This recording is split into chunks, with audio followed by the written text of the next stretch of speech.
What would happen if humanity murdered its own prophet for 30 years of peace? Wang Wei already knew the answer because he had watched the people he saved cheer as he walked into the snow to die. But when death sent him 7 days into the past, he refused to become their hero a second time. He stood on that frozen plain outside Jiangnan City, wind cutting his face like a blade. Hundreds of people watched him. His allies, his people, the ones he protected for 5 years.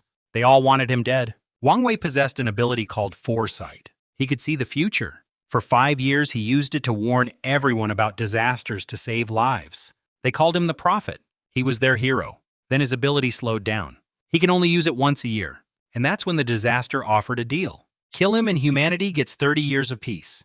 At first, nobody took it seriously. But then Chen Mingxuan, his girlfriend, asked him one night if the disaster would keep its promise. He looked into the future and told her the truth. Yes, it would. The next day, she told the whole Alliance Council what he said. After that, the vote was quick. Everyone agreed. He had to die. He could have lied. He could have said the disaster was bluffing. But he was the prophet. Billions of lives depended on his honesty. He could not fake a prophecy even to save himself. Chen Mingxuan stood in front of everyone and announced that if even one person objected, the deal would be off. One voice could save him. Nobody said a word. Not one person. Instead, the crowd started yelling, "Do it! Hurry up! We want our peace." He laughed. He could not help it. 5 years of sacrifice, and this was what he got. He looked at Jiangnan City one last time. His home. The place he swore to protect. Then he turned and walked into the snow. After 7 steps, his body broke apart like dust in the wind and he was gone. The world cheered. Then he woke up screaming, soaked in sweat. He was in his old bedroom. His messy, familiar bedroom. His phone said July 28, 2055, 7 days before the catastrophe even started. The day his power first awakened. He was reborn, sent back in time. He looked out the window, people walking around, cars on the road, the city alive and normal. It was real. Then the cold voice came again, just like before. Choose your ability. Option A, foresight. Option B, safe house. Last time he picked foresight without thinking. He saved everyone. He became their prophet and they killed him for it. Now he stared at those 2 choices in the fading light. This time he smiled. This time would be different. He chose B, safe house. Last time he picked foresight and spent 5 years saving everyone. They thanked him, worshipped him, then threw him away like trash. Not again. This time he lived for himself. His new ability is incredible. SSS rank. When he turned it on, everything within a 100 square meters becomes completely safe. Nothing can hurt him inside. It lasts 3 days, then needs 3 days to recharge. And it can evolve. He activated it right away. A soft light spread across his apartment and disappeared. Then something strange happened. He could feel everything within that space. Every corner, every movement. He could even sense what was happening through the walls. The couple next door was arguing and he could hear every word, see every gesture clear as day. Inside the safe house, he was invincible. He stepped outside to get ready. 7 days until the end of the world. The safe house was unbeatable, but he still needed supplies. The neighborhood looked so peaceful. Kids playing, old people walking around. In 7 days, all of this would be gone. He took a taxi to an expensive restaurant downtown, ordered everything he had ever wanted to try. The bill was over 20,000 yuan. He did not care. Between his credit cards and loan apps, he had hundreds of thousands available. Why save it? Nobody would be collecting debts after the apocalypse. Some woman at a nearby table called him a show-off. He just smiled. Sure, he was a show-off. Last life, he was a selfless hero and they killed him for it. This time, selfishness suits him fine. While eating, he maxed out every loan and credit line he could find. Over 300,000 yuan total. Then he went to an Apple store and bought the best phone they had. 0 down installments. High interest. Doesn't matter. A last celebration before the world ends. Felt pretty good. He got home past 10. The moment he stepped back into the safe house, that sense of control returned. He could hear the neighbors talking again. The wife was teasing her husband about his performance. He was defending himself. Then she mentioned some Mr. Wang. The husband exploded. His last name is Wang. He came pounding on his door, shaking with rage. He opened it calmly. "Are you Mr. Wang?" he demanded. "Yes. Come outside. If you want to talk, come in," he said. He tried to step inside, but something stopped him. He shivered, pulled his foot back, and stared at him with wide eyes. 3 seconds later, he turned and left without a word. Interesting. Did he sense the safe house? Before the disaster, some people awakened abilities early, but he did not remember this neighbor being one of them. He let it go and started shopping online. From his memories of his past life, the first 3 months after the disaster would be brutal. Razor-sharp winds, deadly cold lightning storms, red rain dust storms, one after another. Even with his warnings last time, 30% of the world's population died. He spent everything he had, over 300,000 yuan, on supplies. Quality over quantity. If he survived the first 3 months, resources wouldn't be a problem after that. Delivery would arrive within 3 days. Next morning, his phone woke him up. His boss was screaming at him for not showing up to work. He quit, he said, and hung up. The world was ending in a week. Why would he go to work? Besides, from what he remembered, his boss did not survive the first day. He was about to put his phone down when messages from Chen Mingxuan started flooding in. Where's breakfast? His friend and he are starving. Answer him. He stared at the screen and felt nothing but disgust. In his past life, he chased this woman for 3 years. 3 years of buying her meals, gifts, everything she wanted. She never said yes, never said no, just kept him around like a dog on a leash. She only agreed to be his girlfriend after the disaster when he became the famous prophet. And then she was the one who exposed his secret and got him killed. He deleted her from his contacts. She called him from a number saved as backup 3. That's what he was to her, backup number 3. She used her usual trick, that soft, slightly hard voice. Wang Wei Nan and he were waiting for breakfast. We are starving. She wanted him to feel guilty, to apologize, to come running. He called her by her full name, Chen Mingxuan. Your breakfast has nothing to do with him. Then he hung up. In his previous life, he spent over 100,000 yuan on her in 3 years.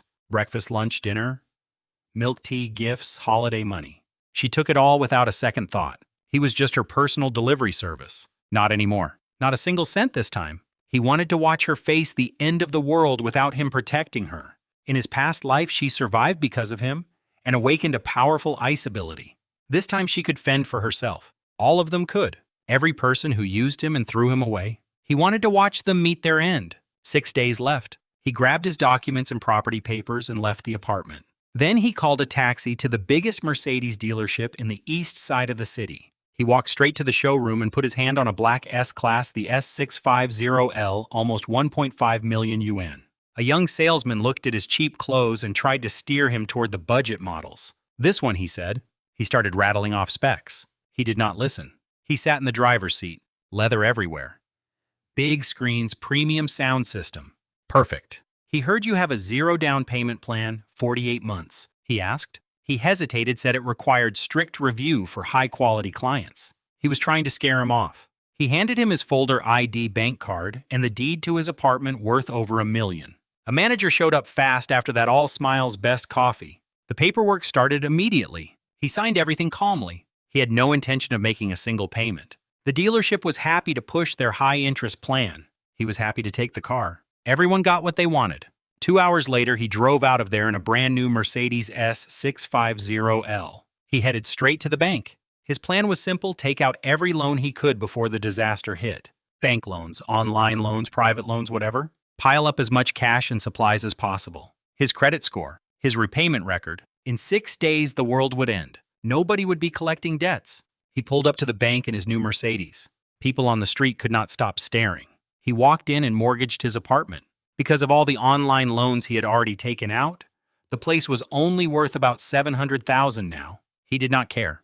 It was free money. The bank said the cash would arrive in 3 working days, plenty of time. By noon, he drove to a fancy restaurant he had walked past 100 times but never entered in his old life. He saved every penny and spent most of it on Chen Mingxuan. Never even treated himself to a good cup of coffee. Not anymore. He sat by the window enjoying his food when he noticed 3 familiar faces across the street. Chen Mingxuan, Lin Nan, and Chu Lian. They spotted him too.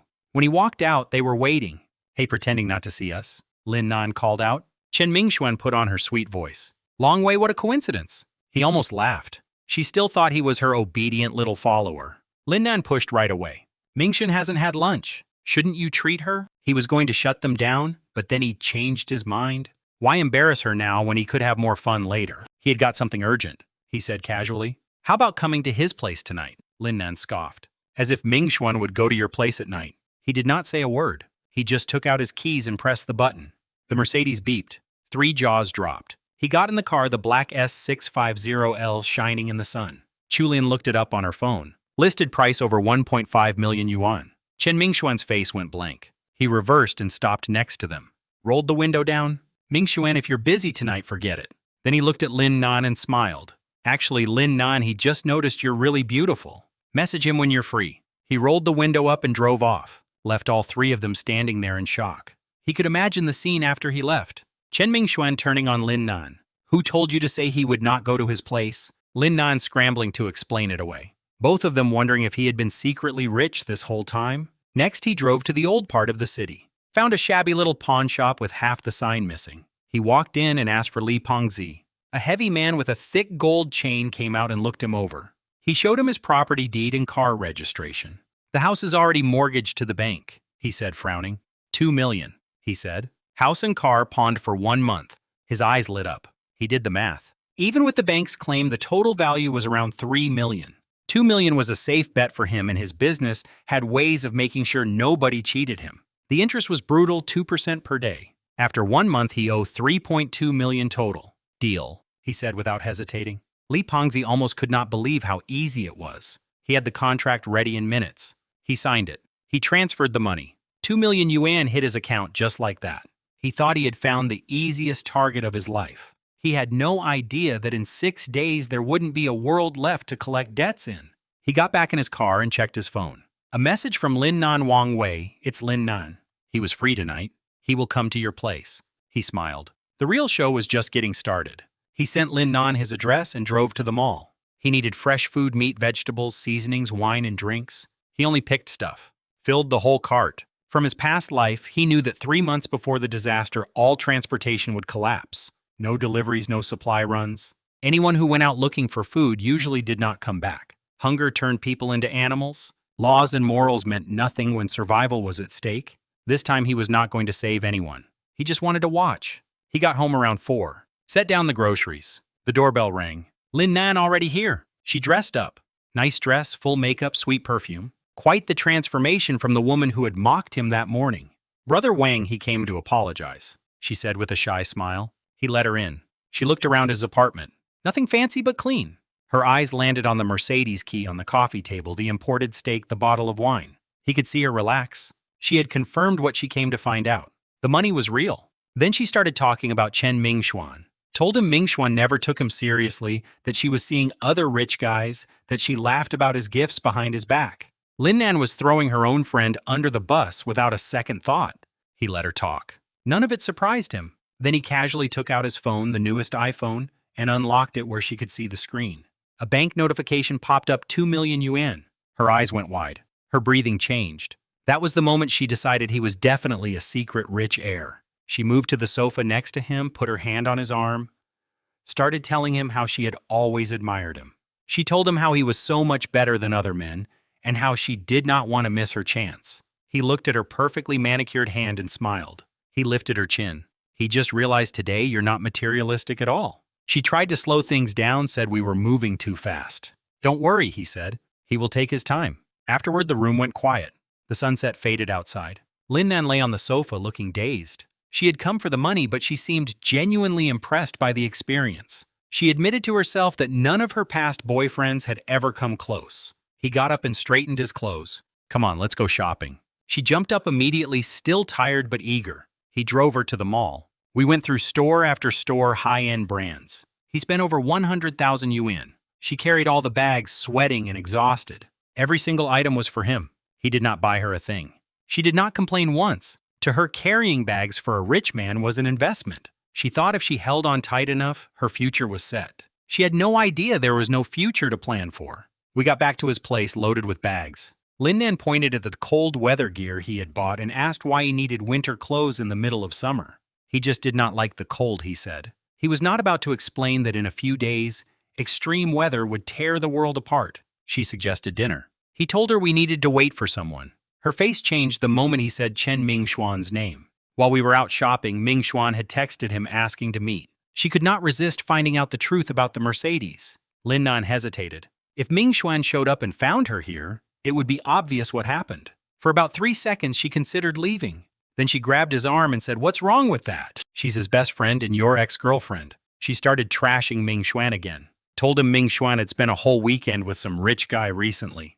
3 years he had chased that woman in his past life and we barely held hands. Meanwhile, she was off with other men. He did not care. His feelings for Chen Mingxuan died the moment she got him killed. She was just another name on his list now, and Lin Nan was not any better. In his previous life, she and Chu Lian constantly badmouthed him behind his back. They enjoyed watching Chen Mingxuan string him along. He pulled Lin Nan toward the bedroom. She panicked a little. She was still worn out from earlier, but then she realized Mingxuan might arrive any minute, and that seemed to motivate her. She got loud on purpose. His poor neighbor suffered through the whole thing. His wife sat there timing it on her phone.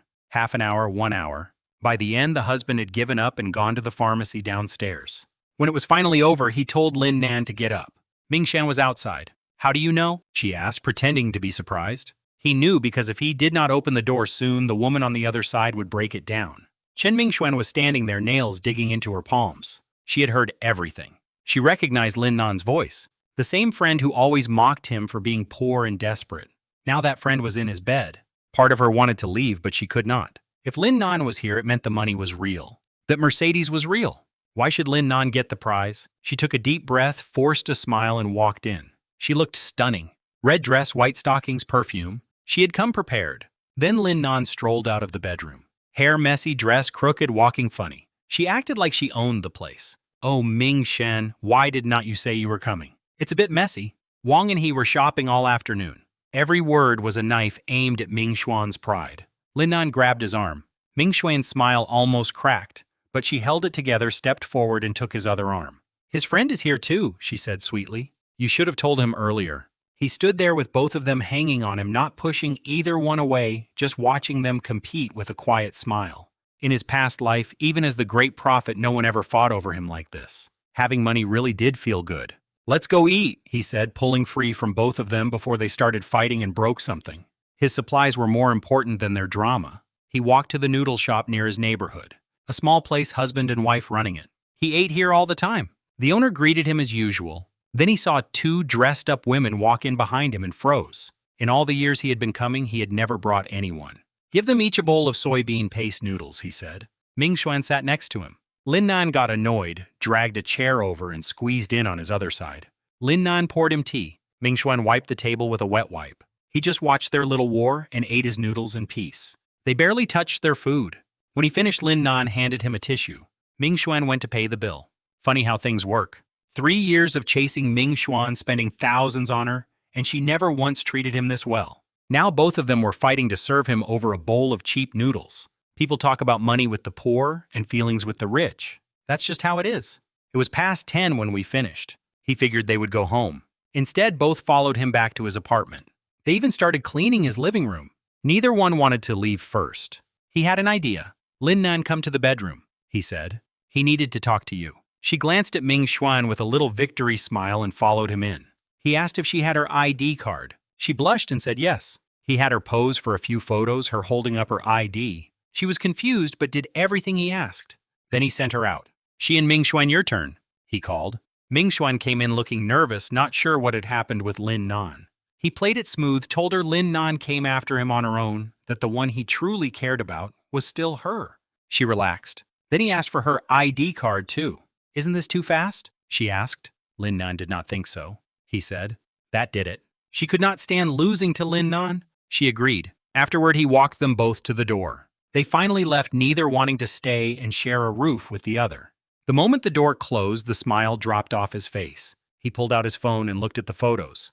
Then he downloaded over a dozen loan apps. Some needed video verification, but plenty had easier requirements. He filled out applications one after another using what he had. By the end of the night, he had borrowed over 300,000 yuan across multiple platforms. Every resource should be used to its fullest, nothing wasted. That night, lying in bed, he remembered Chu Lian. She was the third one in that little group, Ming Xuan's other best friend.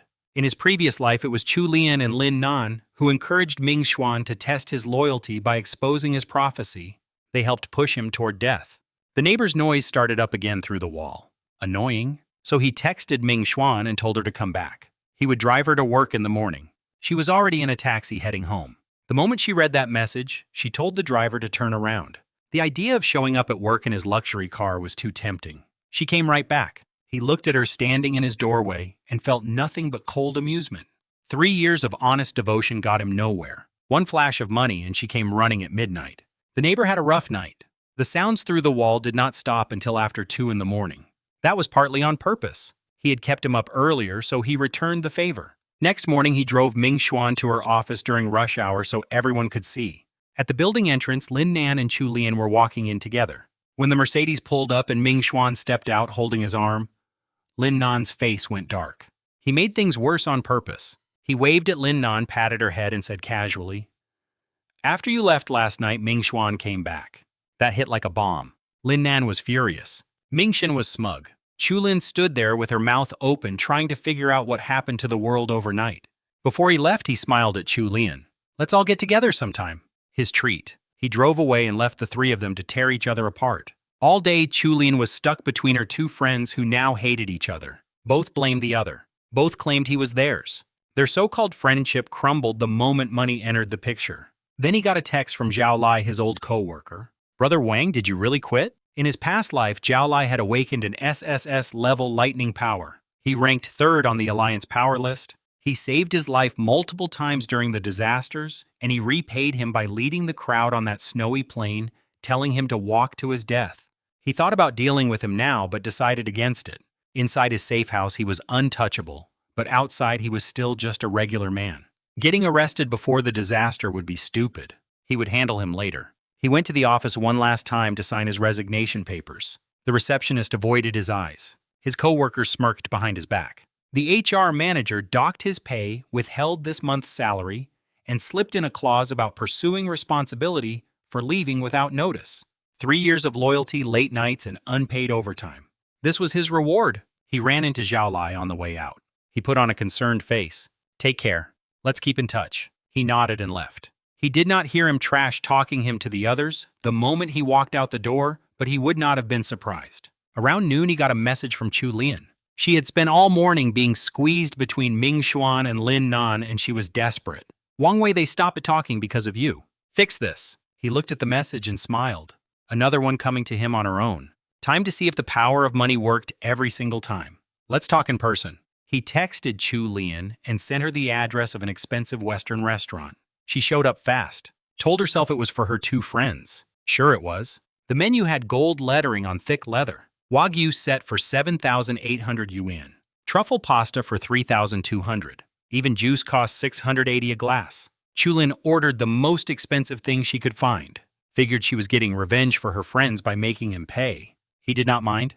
He even suggested a burgundy wine to go with the steak. While we waited, she took selfies. When the food arrived, she photographed every dish, adjusted the filters, posted it online with a caption about life's little rituals. She was careful not to tag the location, but anyone who knew the place could tell. She completely forgot why she came. He tested her during the meal, told her she was different from Ming Xuan and Lin Nan, more refined, better taste. That hit exactly the right spot. She had always felt invisible next to her two flashier friends. After lunch, he asked her to come shopping. She hesitated for about half a second, then called in sick from work. We hit the stores. He spent over 100,000 yuan. Same as before. Did not buy her a single thing.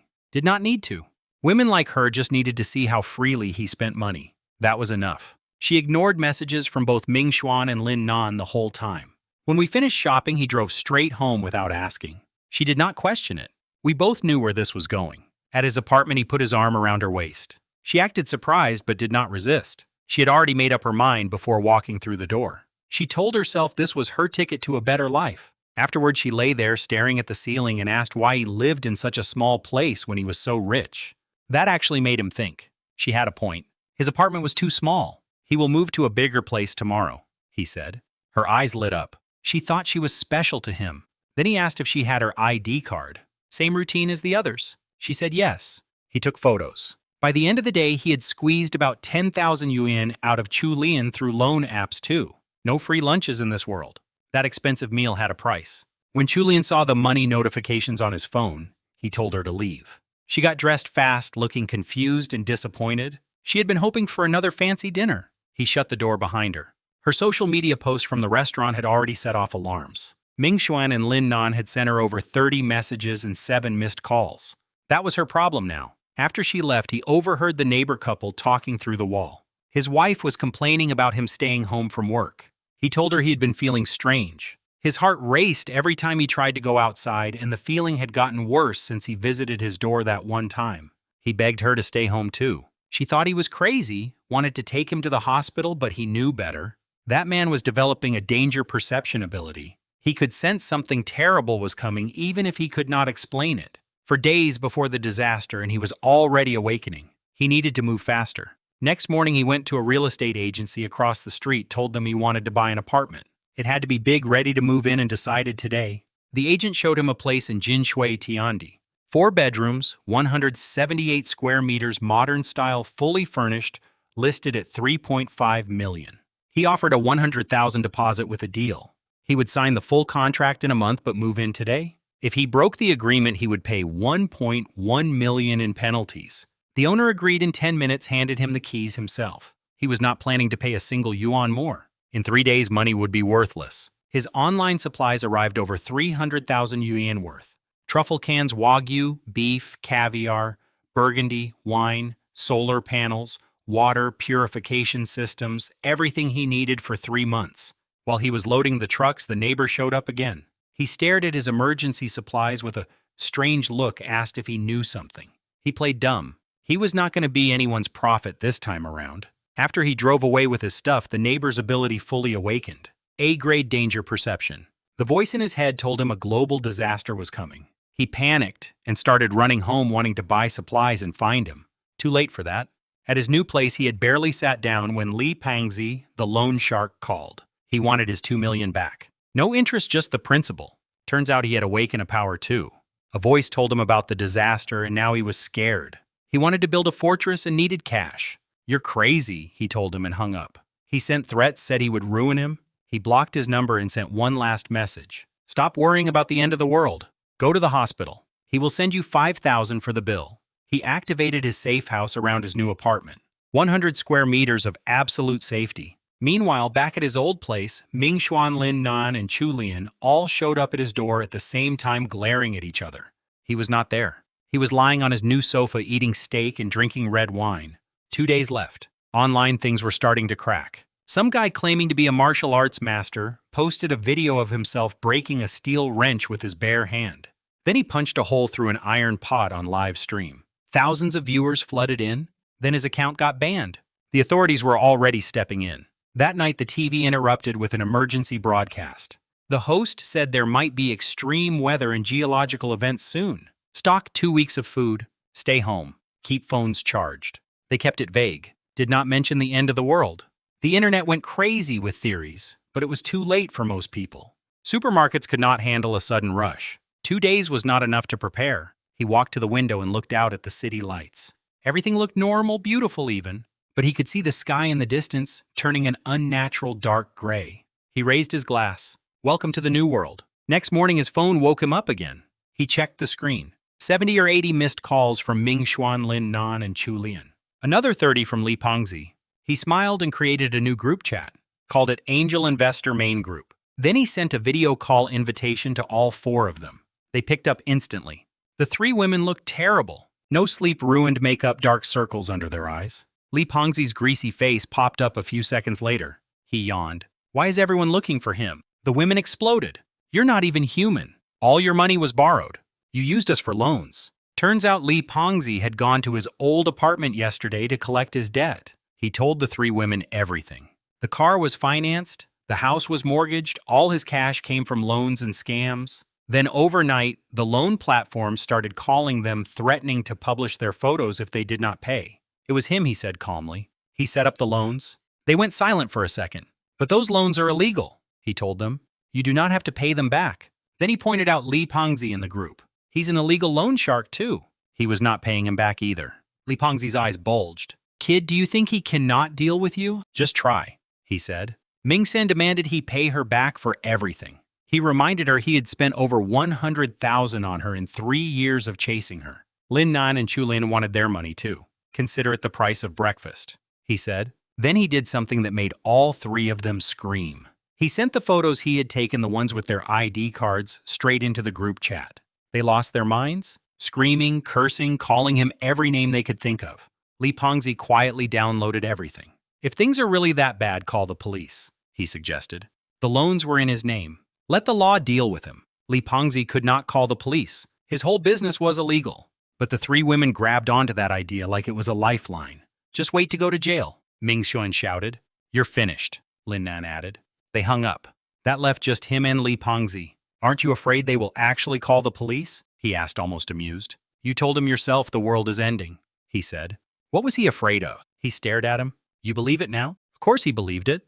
That's exactly why he was not paying you back. He cursed and he hung up. He walked to the window. Jiangnan City looked completely normal. Traffic people rushing to work ordinary morning. Nobody took last night's emergency broadcast seriously. They all thought it was just the weather warning. Tomorrow would be the first day of the disaster. Meanwhile, Li Pengzi was sitting in his villa fuming. But slowly the anger turned into something else. He started thinking, why had he borrowed all that money without caring about the interest? Why did he stockpile supplies? Why was not he afraid of anything? Then it hit him. Maybe he had awakened early too. That night his neighbor from the old apartment moved into the unit across the hall. He watched through the peephole, him and his wife hauling bags and boxes. His danger perception must have led him straight here. He told his wife this was the only place in the whole city where he felt safe. He did not open the door. In this life, he was not getting involved with anyone. The next morning was bright and clear. Everything looked normal, but he knew better. Around 1 in the afternoon, the first disaster would hit wind blades. By noon, the sky started changing. The sun was still shining, but everything turned a strange reddish yellow. No clouds, just that eerie color spreading across the entire sky. People noticed, took photos, posted online. Some outdoor streamer called Farmer Springwater is a bit salty, pointed his camera at the sky and started broadcasting live. Then the emergency alarms went off in every major city. Everyone got the same text, go home immediately. Stay indoors. Do not go outside. The streamer hesitated for 3 seconds. Then he turned the camera on himself and said he would test the extreme weather personally. Fans went crazy. GIFs flooded the screen. Hearts, planes, yachts. He found the stream and watched. Shook his head. The first day was not the worst, but with bad luck, you could still die. His luck was bad. The wind is picking up, he said, but it's very weak. He never finished the sentence. A vein bulged on his neck. Then his head fell off. The stream cut to black. Recordings spread everywhere. The internet exploded with panic. That evening, Jiangnan city streets were empty. People shared photos of cuts that appeared out of nowhere, wounds that would not heal. Surveillance footage showed animal corpses outside the city, sliced apart like something invisible had cut through them. This was only day 1. As he put his phone down, a voice sounded in his head. Successfully survived the first day. Gain 1 safety point.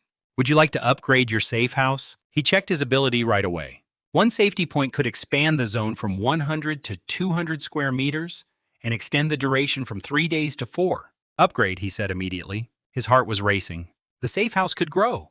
If he kept surviving, he would keep earning points.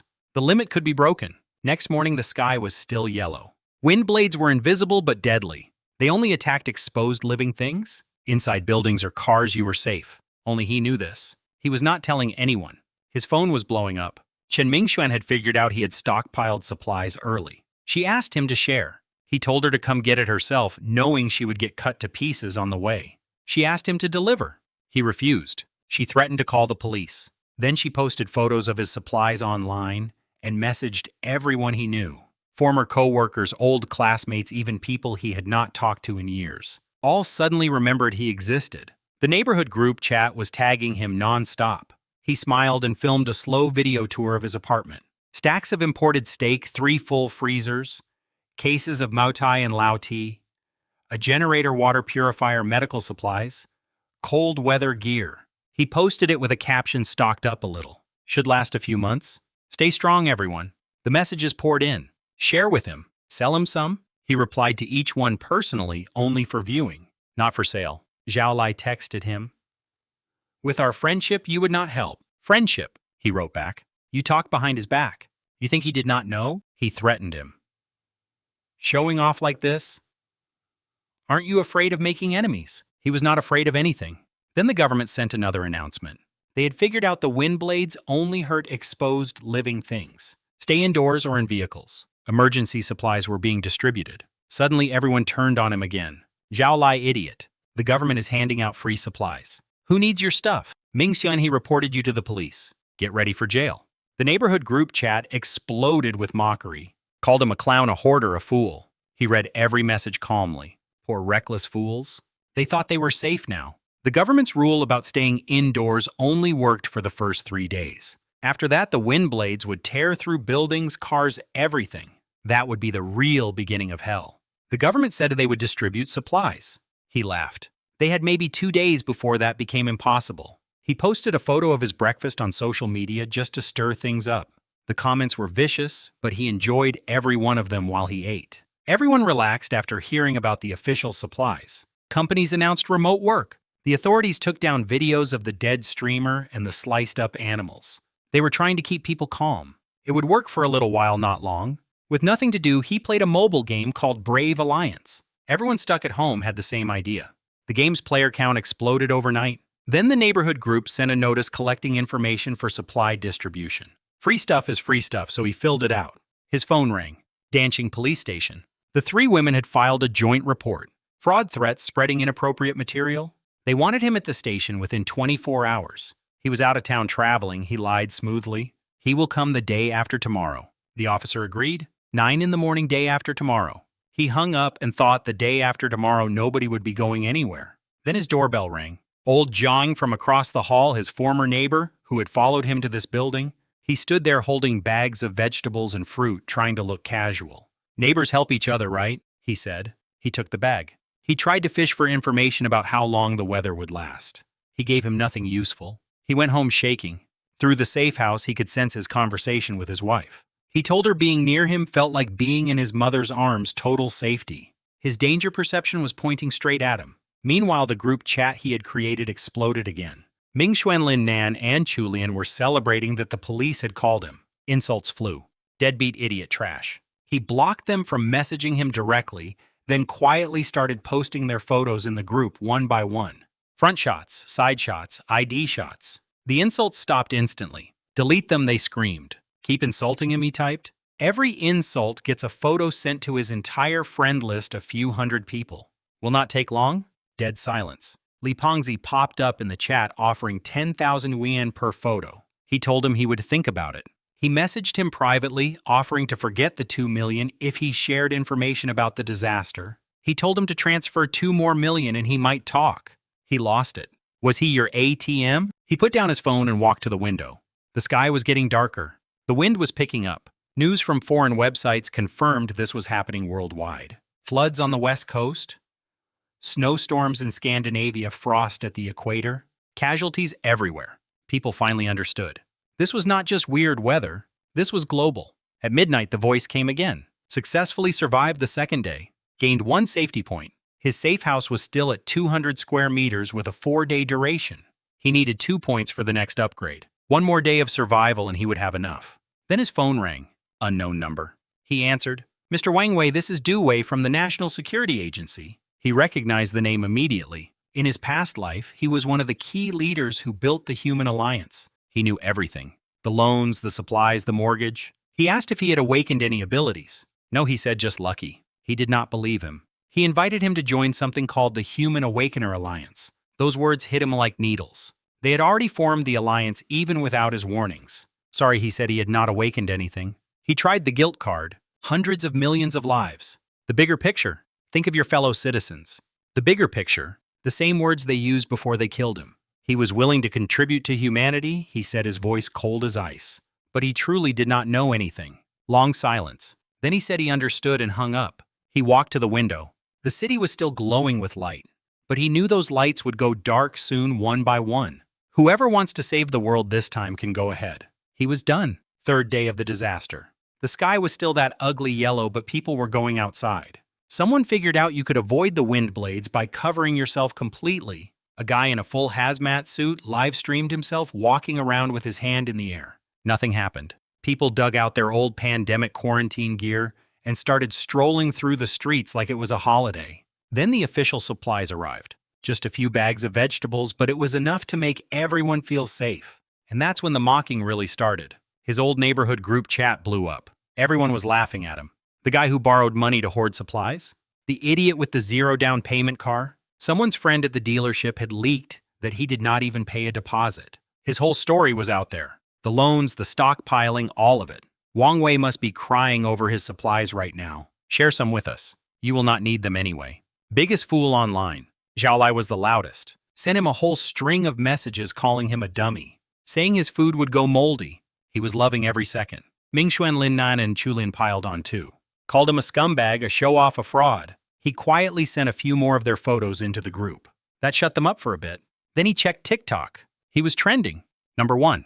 Top person for stockpiling with high-interest loans. Someone had downloaded all his social media posts and spread them everywhere. His full name, his address, his building number, all exposed. His new neighborhood group started buzzing too. People figured out he was in building 1/4 floor. They tagged him, asking if he wanted free vegetables from the committee. He put his phone down and looked out the window. People were gathering below, live streaming, waving vegetables at the camera, celebrating. Every face said the same thing. See, it was nothing. He knew it all along. He watched them for a long time. Then he smiled. Not a happy smile, more like pity. Laugh all you want. Enjoy it while you can. Tomorrow he hoped you can still smile. He went back to his phone and made a post. Post-apocalyptic record. Safe house diary. Day 3. Mood cyberbullied, but he felt nothing. Tomorrow's menu: milk and bread for breakfast. Steak with red wine for lunch. The sky is still red and yellow. The wind is getting stronger. Night is coming. The comments exploded. More laughing. More mocking. People calling him delusional, telling him to wake up and go get his free vegetables. But somewhere in the National Emergency Command Center, Du Wei was staring at his post on a big screen. Wind getting stronger. Night is coming, he repeated slowly. His assistant suggested he was just showing off. He raised his hand to shut her up. He probably really knows something, Du Wei whispered. He was right. He did. And he was not telling anyone. His post blew up overnight. Someone copied it and got 100,000 likes in 10 minutes. Everyone online knew him now. Number 1 in loan stockpiling. The comments were brutal. People called him crazy, said he had read too many novels, told him to see a psychiatrist. He scrolled through the insults and felt nothing. Just laugh it off, he whispered. It'll only last a day or two. Then he noticed the copycat blogger was gaining followers fast off his content. That annoyed him. Why should someone else ride his traffic? He made his own account, filmed a video of his apartment. The stacked cans, the steaks, the wine, the cold weather gear, all of it. Posted it with a simple caption. He was the one who mortgaged his house and took high-interest loans to stockpile. Want to see the end of the world record? Follow him. He tossed his phone aside and ate bread in front of the TV. At midnight, the voice came again. Successfully survived the 3rd day? Gain 1 safety point. He had 2 points saved up. Enough to upgrade. Upgrade, he said. The safe house expanded to 300 square meters. Duration 5 days. Cooldown still 3 days. Next upgrade would cost 4 points. He slept well that night. Day 4. He got up early for once and looked outside. More people than ever on the streets. After yesterday's brave volunteers proved you could go out in full gear, everyone dropped their guard. Cars on the road. People chatting. It looked almost normal. But he noticed the trees swaying harder than before. The wind was getting stronger. Nobody else seemed to care. Today was the last safe day. Tomorrow the wind blades would stop caring about walls and clothes. They would cut through everything. He checked his phone after breakfast. His follower count had hit 347,000 and was still climbing. Over 200,000 comments. Every single one mocking him. Official supplies are here. Your stuff is going to rot. Is this the apocalypse or a vacation? Steak, wine, and gaming. Borrowed money to hoard food. Must be mentally ill. Follow this guy, he's one of a kind. He read through them slowly. 300,000 followers and not a single kind word. He smiled. Then he opened his profile and pressed Start Live Broadcast. The camera faced the mountain of supplies behind him. He looked straight into it and spoke calmly. You all want to see? Today he will show you live. Watch carefully. This is not a joke. This is the last real record before the end of the world. He started his live stream at 10:17 in the morning. Called it End of the World Record, wrong way. For 10 seconds, nobody showed up. Then the first viewer came in. Then 10. Then 100. Within 3 minutes, almost 4,000 people were watching.